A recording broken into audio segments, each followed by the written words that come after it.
नमस्कार मंडळी, माझी जर रेसिपी तुम्हाला आवडत असेल तर नक्कीच लाईक करा, शेअर करा आणि सबस्क्राइब करायला विसरू नका। पण रेसिपी माझ्या तुम्ही पूर्ण बघा, मध्येच सोडू नका। बघा, हे बघा किती छान झाली कालवाचं सुकं। तरी बघा, आपण ओली आंबाड आणली। आंबाड म्हणजे ओली करते। बघा किती आली, 100 रुपयाची।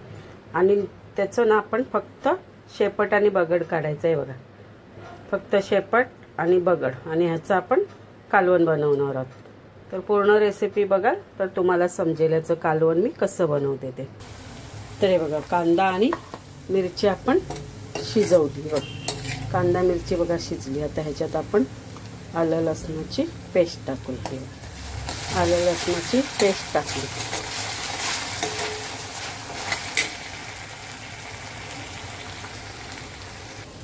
ते बघा, आपण मसाले टाकले, आपले नेहमीचे मसाले ते टाकले। बघा, आता ह्याच्यात आपण ही ओली करंदी आणि कैरी हा आपण बनवणार आहे रस्सा। ओली करंदी आणि कैरी, त्याला वाटप वगैरे काही वापरणार नाही। पहिल्यांदा तुम्हाला दाखवली कशी साफ करायची ती, फक्त शेपटनी बगडच काढायचं। तर हे आहे ओल्या करंदीचं आंबट, मस्त आंबूट आंबूट होणार। बघा,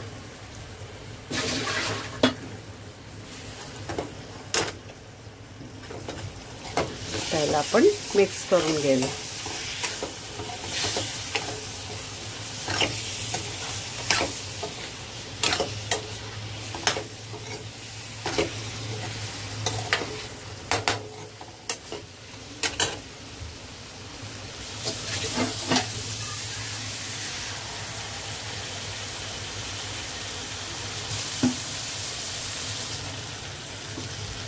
तर ह्याच्यात आपण पाणी टाकूया। तुम्हाला लागेल तेवढं पाणी टाका, कारण मी एवढं पाणी टाकलं काय, भातावर भात आहे ना, म्हणून भाताला पाणी लागते आम्हाला। तर एवढंच पाणी टाकले मी। हे बघा, त्याला आपण शिजून देऊया। तर हे बघा, ह्याच्यात आपण मीठ टाकलं।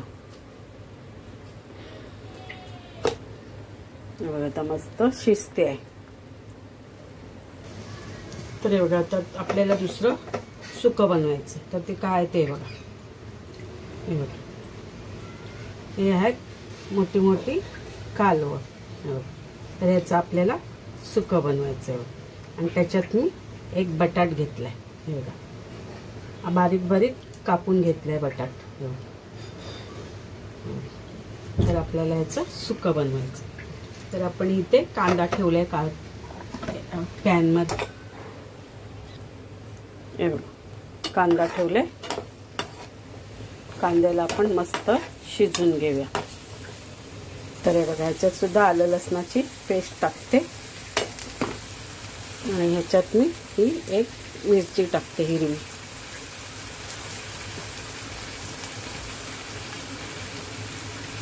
आणि एक छोटासा टोमॅटो घेतला ते पण टाकते। तर ह्याच्यात आपण मसाले टाकूया। हळद टाकली, घागरी मसाला। हे बघा, आपला कांदा टोमॅटो शिजलाय। आता हे आपण कालवा आणि बटाट टाकूया त्याच्यात। हे ना गाईस, तुम्हाला सांगू, मला ही आयडिया ना, मी ज्यांची कोळी आई आहेत, कालवं म्हणजे त्यांच्याचकडनं मच्छी घेतो, तर कालवं सुद्धा त्यांच्याचकडनं घेतो। तर त्यांनी मला सांगितलं की ना, ह्याच्यामध्ये एक बटाट टाकून बघ कशी होतात ते। तर चल, त्यांचं ऐकून मी आज बटाट टाकले। आता बघूया कशी होतात। आणि ह्याच्यात मी पाणी नाही टाकत हा गाईस, आपण झाकण द्यायचं वरती, मग ते कालवानं पाणी सुटेल, त्याच्यातच बटाट शिजलं जाईल। हे बघा, आपलं करंदी आणि आंब्याचं कालवण रेडी झालेलं आहे। बघा, रस्सा।